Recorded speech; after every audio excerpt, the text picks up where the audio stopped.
this is probably the fourth or fifth time me doing a live stream within like maybe 3 hours, but I just I wasn't going to do this. I was not.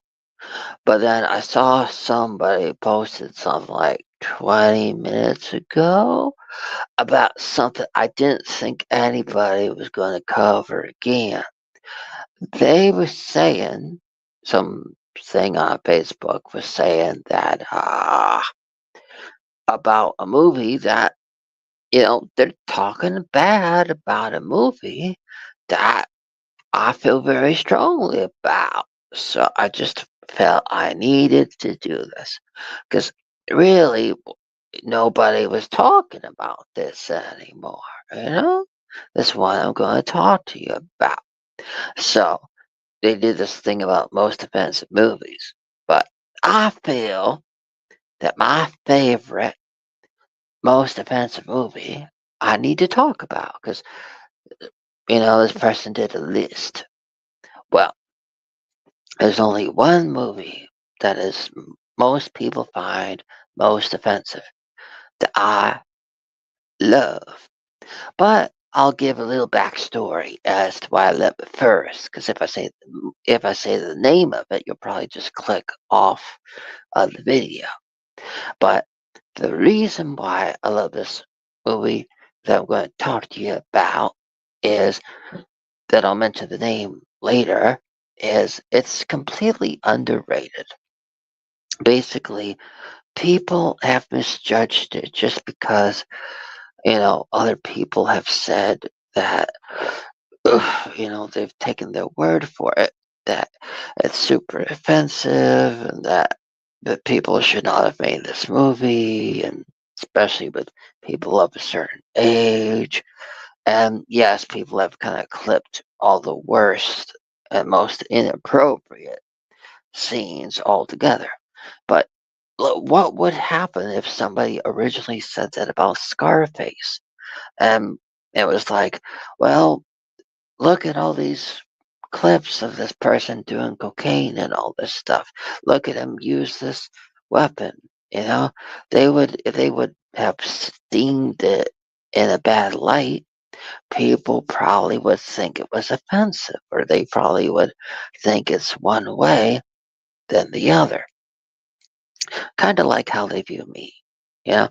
But I'm just saying that when you watch it as a whole, which I've watched it like probably 20 times, and I'll probably watch it more. But but um but yeah, and yeah, like not in a row. Honestly, I only watched it 15 times in a row. The other five I watched the next day. But yeah, the movie I'm going to mention that most people would find most offensive for some reason. Well, yes, there's probably good actual reasons that people would have for it, but I see it differently. I see it as a movie about a girl that is just can't really find her own. She just is lost in the world. She is a mother that is too busy with obligations. And she finds her own and people her age. And then, yes, when she has a chance to, like, it just, it's an underrated film in my opinion that is and it's timeless because, you know, nobody made a sequel, and it probably won't get a sequel, but it's kind of stuck in its own universe, you know? It's just no other movie is gonna reference it, no other's gonna, it's captured in time, and it's a snapshot of time of that universe and that world and that thing, and it's just I don't know, it's the most offensive movie that I love that is viewed offensive by every other person on the planet. I mean, and I will say that, it's like I don't know, yes, everybody was just starting to, like this one, this one person in the that was ranking it was the first person ever to kind of, you know, say something good about it. But I was like, no, no, no, no, no. I have loved this movie when everybody else hated it.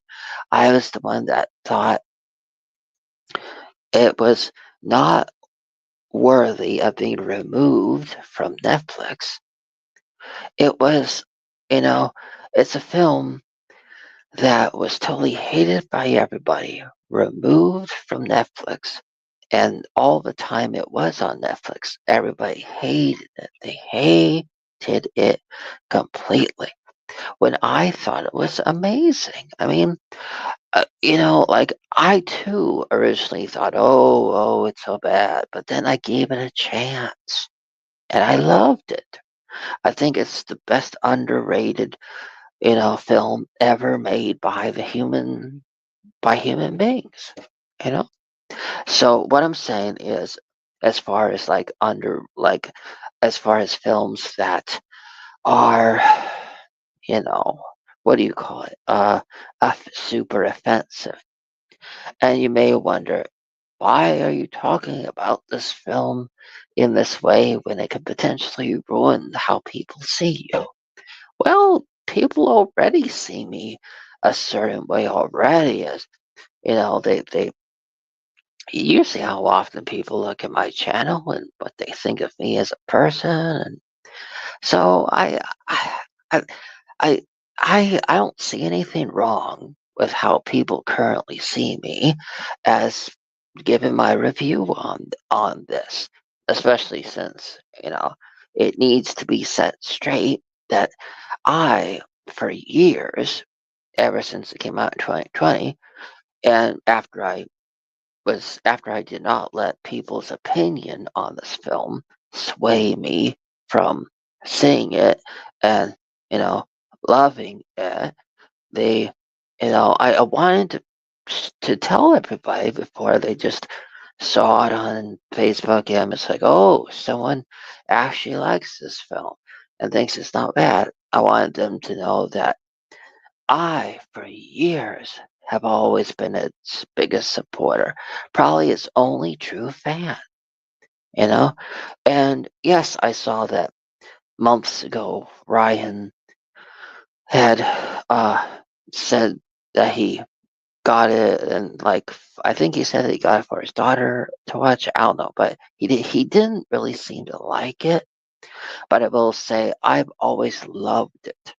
I mean, it took a rewatch to fully like the first time I watched it, I was like, hmm. And then the second time I saw the brilliance. So, but the first time I was kind of in shock because I was like, is this really what everybody hates? Is this really, because I couldn't see how bad it was. I mean, yes, there's like a number of scenes that if you tie together, as you could with any film.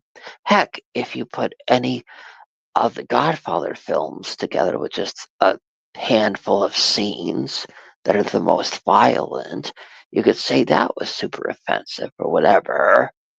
But I will say that, if kind of like people that, like adults that love Taylor Swift, how it's like, people had to come to the realization that you know, that you can still be a Swiftie and that you don't just have to be a certain age to be a Swiftie. You know, the thing is, you don't have to be, a weirdo to love this movie. You can just love it as what it is, and that is just a, a person finding their way through life. You know, uh, that, and it's deemed bad by everybody except this one person who's finally coming around, on Facebook. But I just wanted to show everybody that, that even nowadays, I still love the movie. I do. And I've always been its biggest supporter since I watched it. And, I've loved it for years.